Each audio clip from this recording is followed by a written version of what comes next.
Diz a palavra de Deus nessa noite para nós: vós, mulheres, sujeitai-vos a vosso marido como ao Senhor. Porque o marido é a cabeça da mulher, como também Cristo é a cabeça da igreja, sendo ele próprio o salvador do corpo. De sorte que assim como a igreja está sujeita a Cristo, assim também as mulheres sejam em tudo sujeitas a seu marido. Vós, maridos, amai vossa mulher, como também Cristo amou a igreja, e assim mesmo se entregou por ela, para a santificar, purificando-a com a lavagem da água pela palavra, para apresentar a si mesma igreja gloriosa, sem mácula, nem ruga, nem coisa semelhante, mas santa e irrepreensível. Assim devem os maridos amar a sua própria mulher como ao seu próprio corpo. Quem ama a sua mulher, ama-se a si mesmo. Capítulo 6, versículo 1 e 2.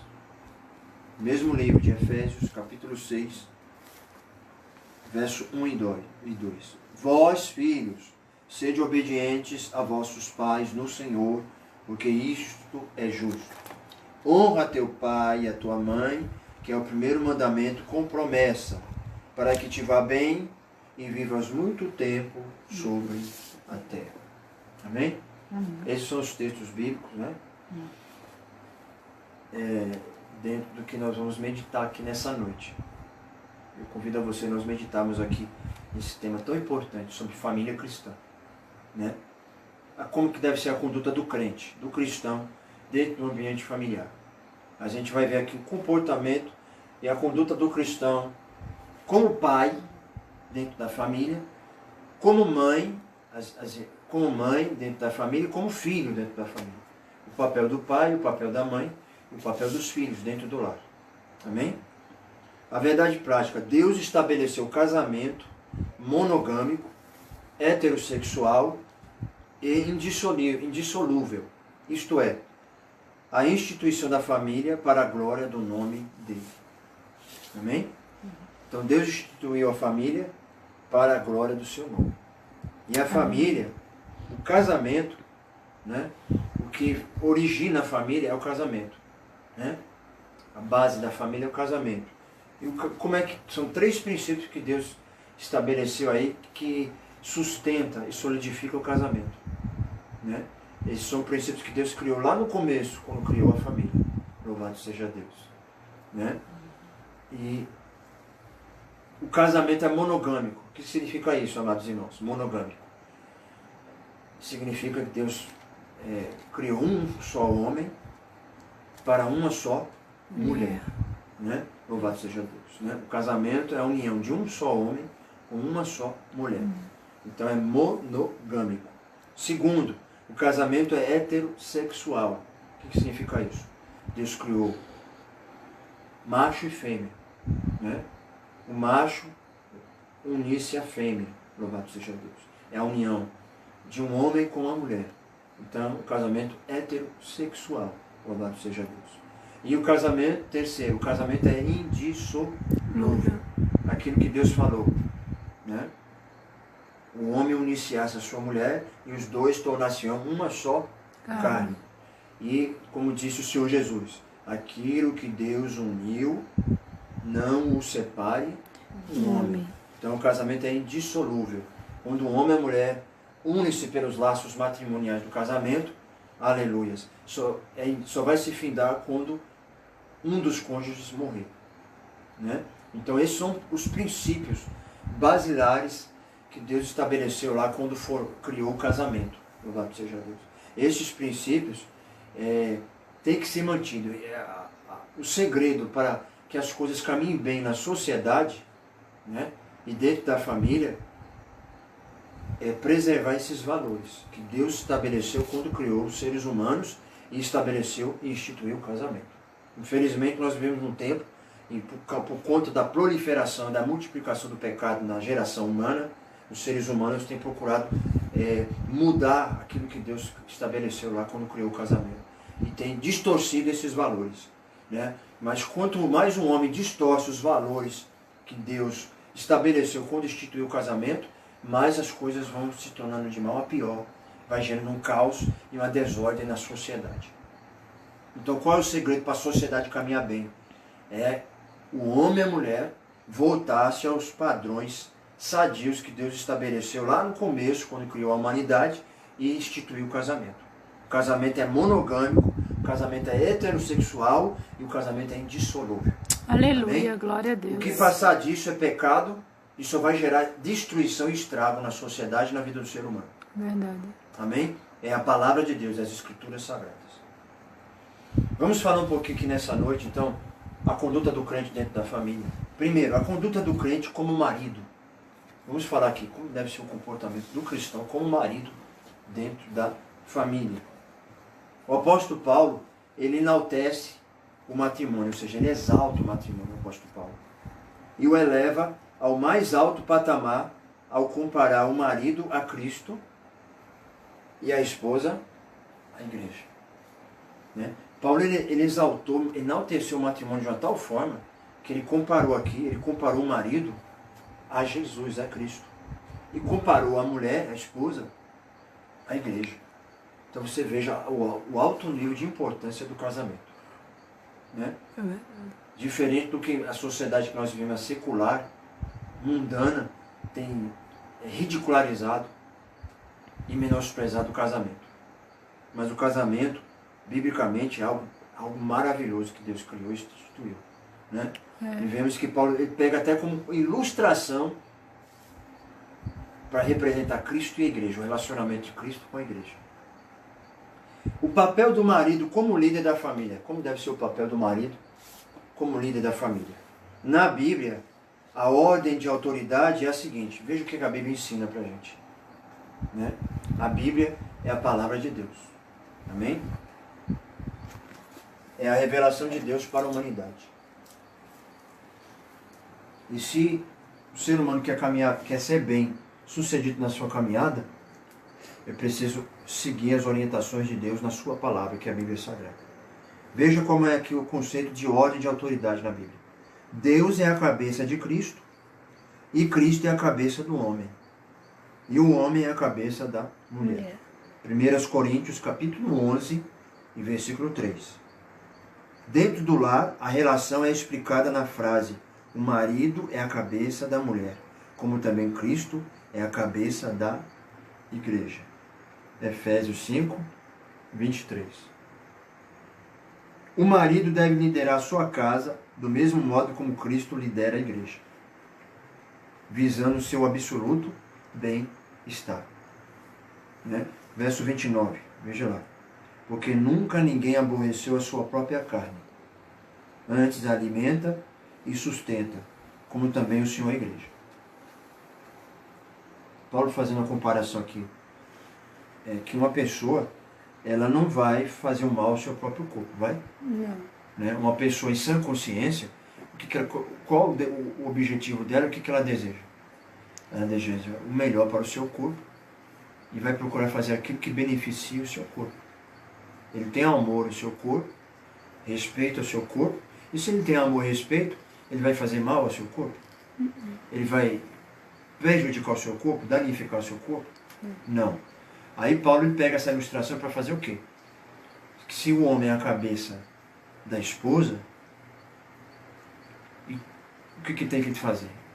Que se ele não deseja o mal para o seu corpo, e se ele tem amor e consideração e respeito para o seu corpo, da mesma forma ele tem que ter respeito para com a sua esposa. Né? Louvado seja Deus. O que ele diz aqui? Ó? Quem ama a sua mulher, ama-se a si mesmo. Né? O marido que ama a sua mulher, ele está demonstrando que ama-se a si mesmo. Quando ele despreza a sua mulher e não demonstra um amor devido à sua mulher, ele está dizendo que nem ele mesmo ele ama a si mesmo. Né? Louvado seja Deus. Então nós observamos aqui que o padrão que o marido deve liderar a sua casa. Como é o padrão como que o marido deve liderar a sua casa? É como Cristo lidera a igreja. Como é que é a liderança? Cristo não é o cabeça da igreja? Como é que é a liderança de Jesus em relação à igreja? Com opressão? Cristo lidera a igreja com opressão? Não. Cristo lidera a igreja com violência? Não. Cristo lidera a igreja com desrespeito? Não. Com ignorância? Não. com estupidez? Não. Então, o relacionamento de Jesus com a igreja tem que se refletir também no relacionamento do marido com a sua esposa dentro do seu lar. Esse é o padrão. Vós, maridos, amai a vossas mulheres, assim como Cristo amou a igreja. E como é que Cristo amou de uma tal forma a igreja? Como é que foi essa demonstração de Cristo, desse amor de Cristo para com a igreja? Ele sacrificou-se a si mesmo pela igreja. Amém? Esse é o padrão. O movimento feminista, é bom nós fazermos um parênteses e dizer aqui que o movimento feminista, com o viés neomarxista, considera esse modelo de família como um sistema opressor. O movimento feminista que tem predominado muito aí fora, no mundo, na sociedade, né?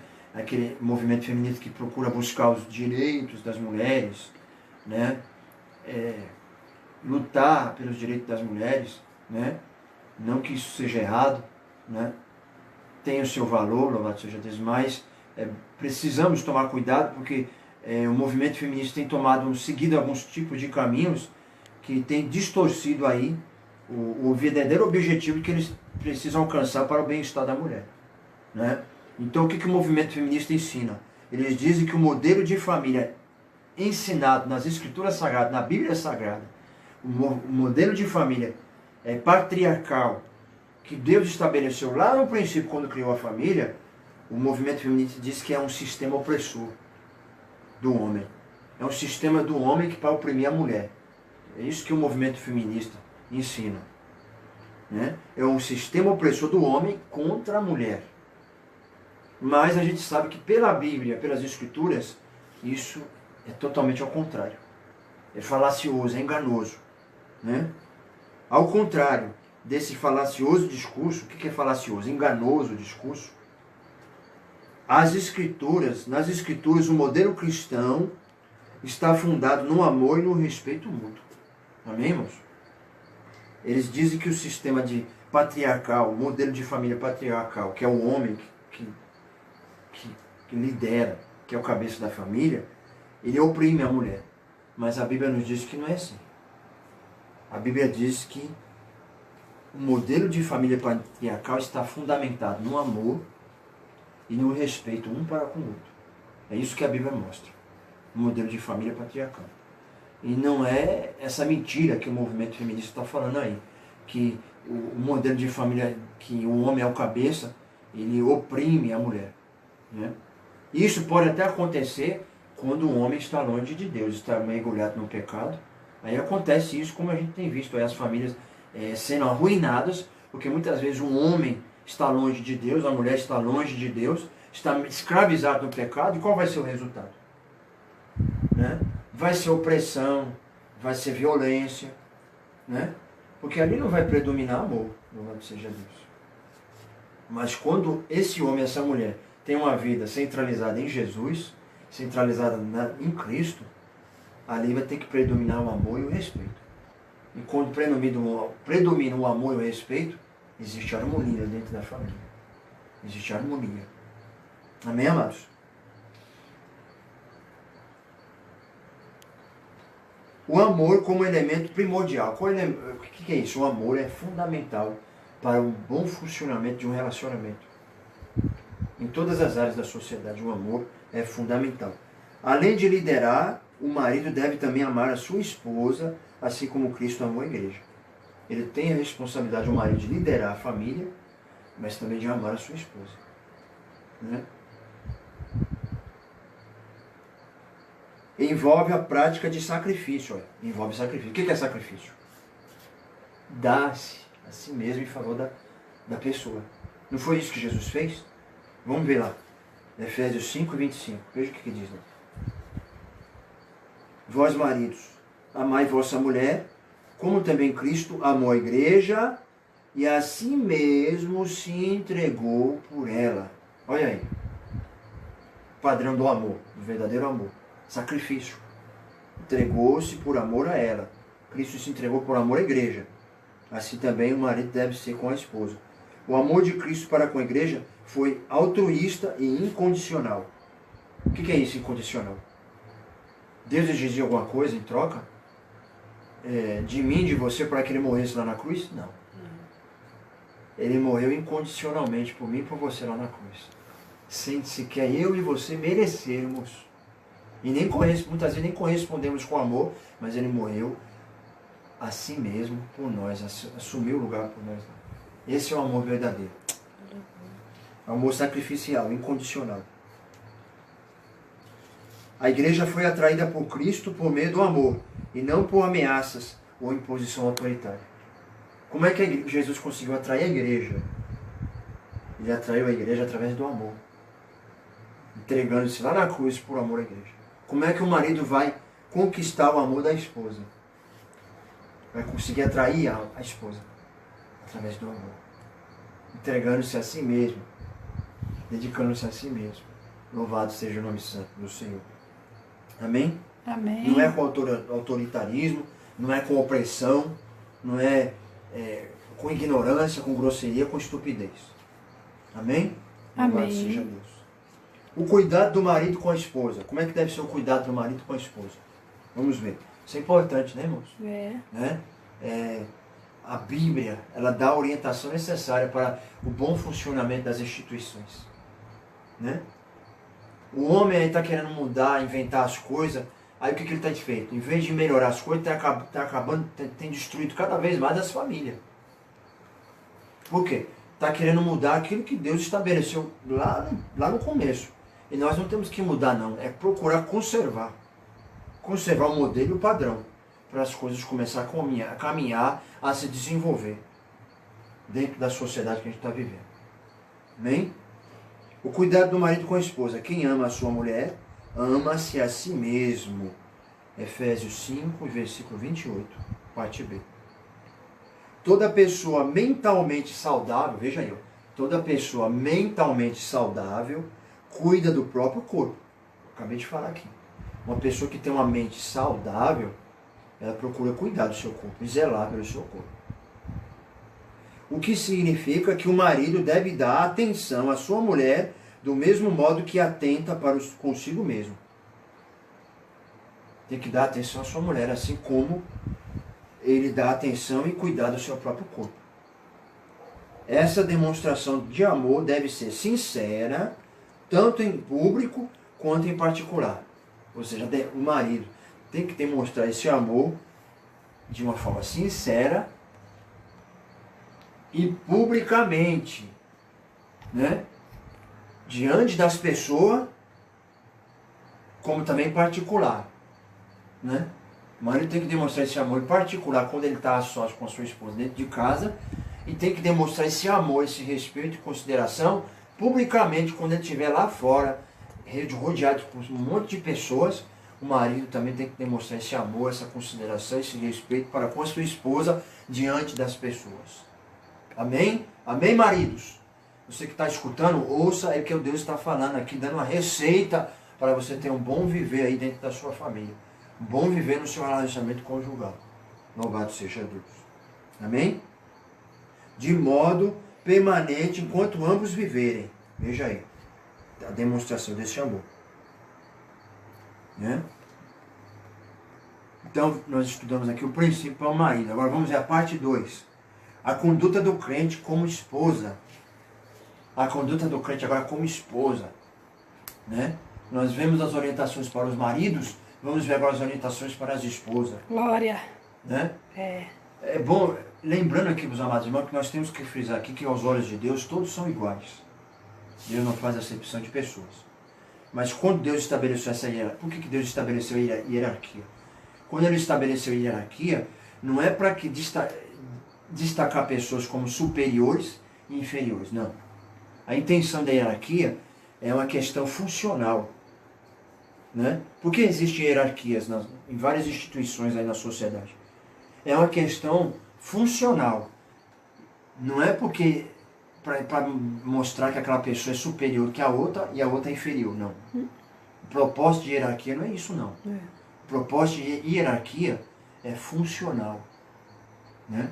Ou seja, que Deus, quando criou a família, Deus estabeleceu funções diferentes para cada um ali na família. O marido tem uma função, A esposa tem outra função que é diferente do marido. E os filhos também têm outras funções que são diferentes do marido, do papai e da mamãe. Amém, amados? É questão funcional. Veja, marido, esposa, filhos. Né? Mas todos são iguais perante Deus e Deus demonstra o mesmo amor para com todos. Tanto é que Jesus morreu por todos lá na cruz do Calvário. Sem fazer distinção, discriminação e sem fazer acepção de pessoas. Amém? O conceito de submissão cristã. Vamos ver aqui. O papel da mulher como esposa. Essa expressão, essa palavrinha aqui, muitas vezes muitos crentes, pessoas aí fora, pegam essa palavra e distorcem o verdadeiro sentido dela. E acham que até essa expressão submissão é uma palavra para poder querer escravizar as pessoas. Não, não é isso que a palavra de Deus diz. Né? Nós temos que entender corretamente o que vem a ser submissão à luz da Bíblia. Né? Submissão não é ser escravo. Submissão não é ser pisado pela pessoa. Não, não é isso não. O que as Bíblias Sagradas nos ensinam é totalmente diferente. A sociedade muitas vezes sem Deus ela quer distorcer essas coisas. Né? Mas vamos observar. As Escrituras ensinam a sujeição de uns aos outros no temor de Deus. Verso 21, Efésios 5. Sujeitando-vos uns aos outros no temor de Deus. O que é se sujeitar? É você ser submisso. Né? Para ser sujeitar e ser submisso, aí entra o quê? Aquela virtude que é muito importante na vida do homem e da mulher, que é a humildade. Né? Humildade. Exemplo de submissão que a Bíblia nos apresenta. Quais são os exemplos de submissão que a Bíblia apresenta? Esposas serem submissas aos seus maridos.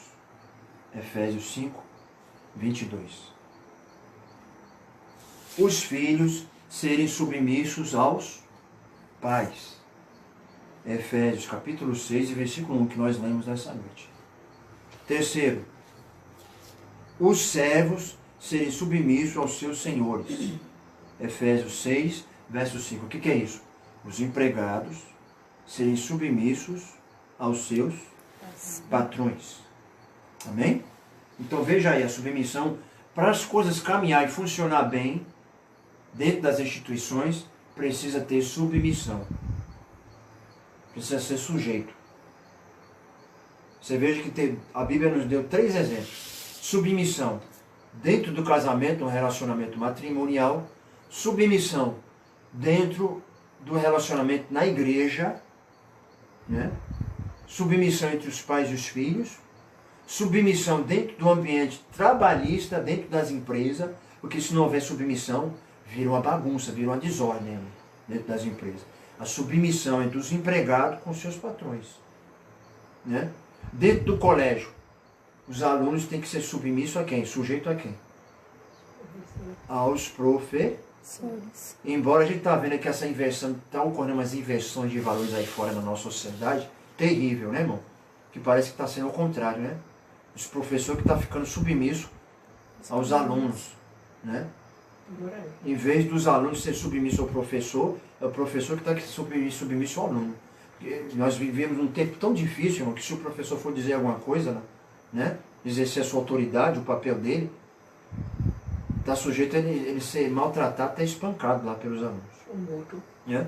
Infelizmente nós vemos aí alguns tipos de leis aí, defeituosas que têm sido aprovadas aí pelos nossos governantes, que muitas vezes acabam interferindo lá nas escolas, acaba tirando até o direito e a autoridade do professor. Né? Mas esse é um princípio que está estabelecido na palavra de Deus, o princípio da submissão e da autoridade. E quando o homem começa a mexer nas coisas e começa a desconcertar as coisas, desconstruir aquilo que Deus estabeleceu, aí começa a vir caos e ruína na sociedade. É isso que a gente está vendo na sociedade. Mas ainda há esperança. Se o homem e a mulher cair em si, reconhecer os erros que está cometendo e voltar-se novamente para o padrão que Deus estabeleceu na sua palavra, as coisas vão começar a caminhar bem novamente. O segredo é voltar-se para Deus e voltar-se para a sua palavra. Amém? No caso das esposas, a submissão deve ser assim como a igreja está sujeita a Cristo. Como é que deve ser essa submissão da esposa com o marido? assim como a igreja está sujeita a Cristo. Não se trata de uma sujeição irracional. O que é essa submissão? Não é algo irracional ao domínio de alguém. Mas essa submissão é voluntária e de grata aceitação, de amor e cuidado do marido. Vai ser uma submissão voluntária, espontânea, né? E de grata aceitação de amor e cuidado do marido. Quando o marido demonstra amor, ele sendo cabeça, demonstra amor para com a esposa, o que vai acontecer? Qual vai ser o resultado? A esposa automaticamente ela vai se submeter também ao marido de forma voluntária e sincera. Por quê? O amor, o marido está cumprindo o papel dele, exercendo o seu amor, o seu cuidado, o seu afeto, o seu respeito, o seu carinho. Aí, automaticamente, qual vai ser a reação da esposa? Ela vai se submeter, mas essa submissão não é com violência, com ignorância, com opressão do marido, com a força do marido, não. O marido vai forçar, tem que se me sujeitar, não. Vai ser algo espontâneo e voluntário. Por quê? O marido está demonstrando amor, consideração. Verdade. Amém? A condição da mulher cristã. Qual é a condição da mulher cristã dentro da família? Como é que era a condição da mulher cristã lá nos tempos bíblicos? Vamos ver que interessante. Na cultura judaica dos judeus, a mulher ocupava posição secundária. Né? Ou seja, a mulher ela era considerada inferior ao homem, para os judeus.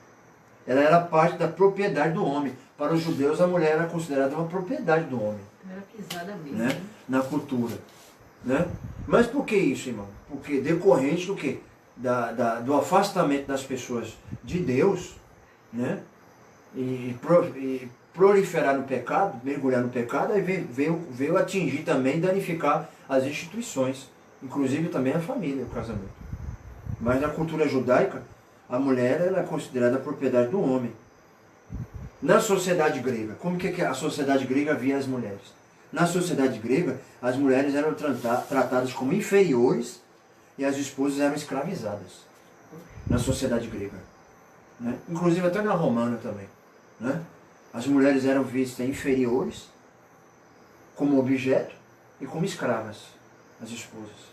Né? Agora vamos ver na Bíblia, no Evangelho de Cristo, as mulheres elas já são vistas de outra forma, bem diferente, no Evangelho de Cristo. Aqui.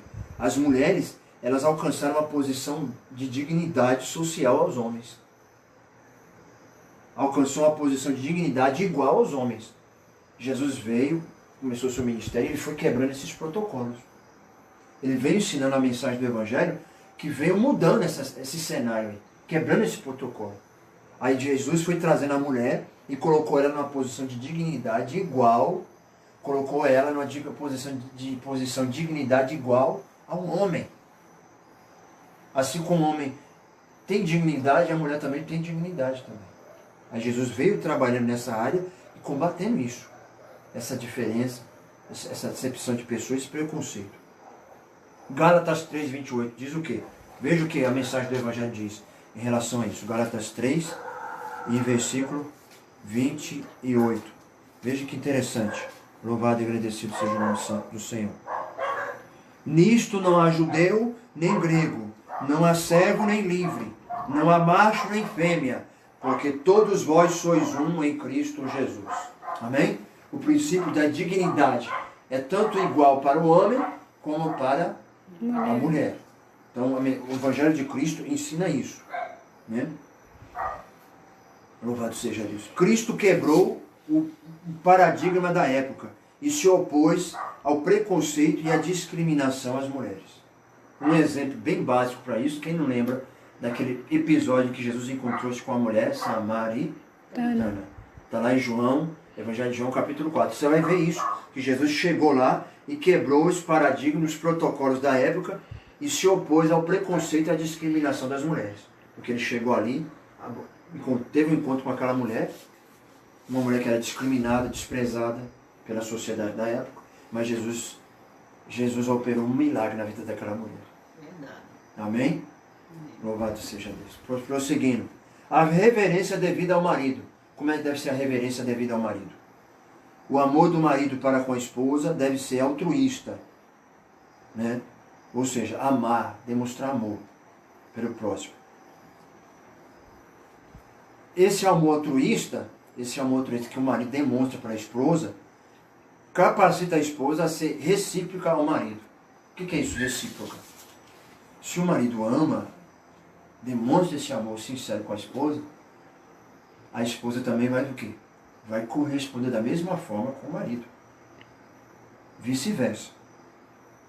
O homem que assim se porta, coopera para que a esposa o reverencie. Se o marido se comporta dessa forma, ele vai cooperar para que a sua esposa o quê? Demonstre respeito e reverência com ele. Agora, se o marido vai com ignorância, com estupidez, e quer que a esposa reverencie a ele, não vai ter nenhum respeito, a mulher não vai ter nenhum respeito e reverência para com o marido. Porque ele vem com brutalidade, com ignorância e com estupidez, e depois ainda quer que a mulher reverencie a ele, respeite a ele? Não. De maneira nenhuma. O segredo é o marido ter um amor altruísta para com a esposa. E com certeza a esposa vai corresponder com isso. Amém? Louvado seja Deus. Essa reverência consiste em estima e respeito para com o marido. Significa que a esposa ela participa das decisões da família, porém não procede como opositora nem desautoriza a autoridade do seu marido. Ou seja, a esposa ela vai ser participante das decisões da família junto com o marido. Mas o que significa isso? Ela participar das decisões da família com o marido não significa que ela vai se opor ao marido, ela nem vai tirar a autoridade do marido de maneira nenhuma. Amém? Então esse é o padrão para as esposas. A conduta do crente como filho. Como deve ser agora a conduta do crente como filho? Nós falamos dos maridos, das esposas, vamos falar agora dos filhos. Como deve ser o comportamento dos filhos agora em relação aos pais dentro de casa. Né? Os pais devem criar seus filhos na doutrina e na demonstração do Senhor. Efésios 6 e 4. O que significa doutrina? Disciplina. Doutrina ou disciplina? Do grego paideia. Doutrina, do grego paideia.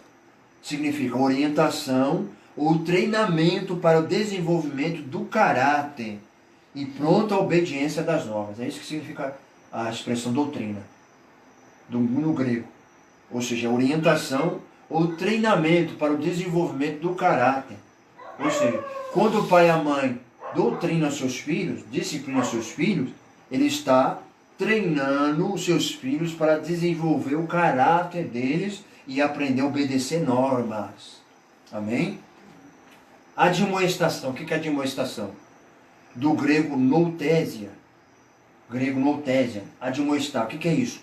Quer dizer instruir ou advertir, que faculta a distinção entre o mal e o bem. Ou seja, o que é admoestar? Você vai advertir seus filhos e mostrar para ele a diferença, a distinção entre o bem e o mal.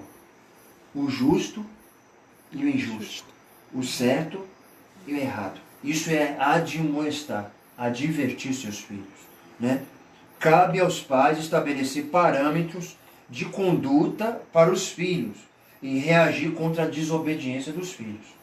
Os pais têm essa responsabilidade de estabelecer parâmetros para a conduta e o comportamento dos filhos e reagir contra a desobediência deles. Quando eles desobedecerem, tem que reagir com autoridade e não passar a mão e deixar como está, deixar o negócio correr. Tem que agir. Quando vê que os filhos estão seguindo um caminho errado e desobedece, o pai e a mãe tem que agir ali com a autoridade que Deus lhe deu. Porque se não fazer assim, estão negligenciando a autoridade que Deus deu e Deus vai pedir conta. Vai pedir conta ao pai e à mãe, porque tinha autoridade ali para poder exercer ali, corrigir, disciplinar, orientar o filho, mas se omitiu, não fez, não cumpriu o seu papel. E aí tem consequências. Quando o pai e a mãe não cumprem o seu papel, as consequências vêm negativas vai refletir na formação dos filhos.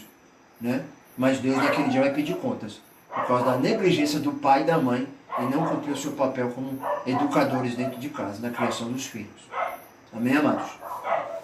A conduta requerida dos filhos. Qual é a conduta que deve ser requerida dos filhos? Vós, filhos, sede obedientes a vossos pais. A explicação para essa postura é categórica, porque isto é justo. Efésios 6:1, parte B. É a ordem natural divina estabelecida. É a ordem divina que Deus estabeleceu. Pois Deus deseja que os filhos confiem na sabedoria dos seus pais. Para confirmar esse ensino, o apóstolo cita o 5º mandamento, que está lá em Êxodo, capítulo 20, verso 2. Honra teu pai e a tua mãe, para que se prolongue os teus dias na face da terra. Obedecer, que significa cumprir o que é ordenado. O que é obedecer? Cumprir aquilo que está ordenado. Honrar envolve amor, respeito e até mesmo sustento em caso de necessidade. Amém, irmãos? Amém. Honrar envolve o quê? O que é isso? Honrar pai e mãe. Eu mostrar amor, respeito para com eles e até sustentar eles, se por acaso chegar um tempo que eles vão passar por necessidade. Amém? Mandamento com promessa. Para que te vá bem e vivas muito tempo sobre a terra. Efésios 6, verso 3. Estas bênçãos incluem prosperidade exterior e vida longa. Embora as dádivas espirituais estejam implícitas nesse mandamento, nessa promessa, se destaca aqui também, o que se destaca são os benefícios materiais. No modelo divino, todos os membros da família cumprem deveres específicos. Então, no modelo divino, todos os membros da família cumprem deveres específicos. Então, existe responsabilidades e deveres dentro da família. Existem responsabilidades e deveres da parte do pai, do marido, da parte da mãe, que é a esposa, e da parte dos filhos. Então, a palavra de Deus na carta aos Efésios, capítulo 5, ela nos estabelece essas orientações e esses procedimentos para que haja um relacionamento harmonioso dentro das famílias. Amém?